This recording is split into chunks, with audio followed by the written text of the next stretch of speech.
Bien, l'idée de cette maison, c'est d'accueillir des patients et leurs familles qui habitent un peu loin de l'ICM et qui viennent pour des prises en charge, des traitements, notamment des traitements ambulatoires, et qui pourront passer une ou plusieurs nuits dans cette maison Saint-Jean, qui est beaucoup plus qu'un hôtel hospitalier, qui est une véritable maison d'accueil, avec une cuisine, avec des espaces communs et un accueil personnalisé grâce à l'aide de l'Association des œuvres de Saint-Jean qui nous accompagne dans ce projet. C'est un endroit qui n'est pas l'hôpital. Alors c'est au sein de l'hôpital, mais ce n'est pas l'hôpital, ce n'est pas médicalisé. Et on prend un soin particulier dans l'aménagement, dans le décor que l'on apporte à notre maison pour que ça ressemble le moins possible, j'allais dire, à un hôpital, et au contraire que ce soit un endroit où on se sente un peu comme chez soi et où on a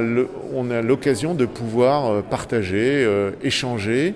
être écouté avec soit nos permanents qui sont formés pour ça, les bénévoles ou même d'autres résidents qui malheureusement partagent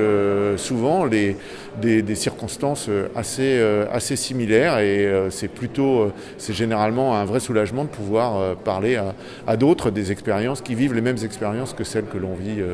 soi-même. Nous avons un certain nombre de techniques innovantes à l'ICM, comme notamment en radiothérapie, avec par exemple une des seules machines d'irradiation guidée par l'IRM et non pas par le scanner, qui permet un ciblage beaucoup plus fin des tumeurs. Certains patients viennent de loin pour bénéficier de ces séances, qui sont sur plusieurs jours, et cela leur permet de le faire dans des conditions agréables et avec un coût bien sûr beaucoup moindre que d'aller dans un hôtel. Nous avons fait le choix avec l'ICM de partager cet investissement. Donc c'est 400 000 euros d'investissement qui seront supportés à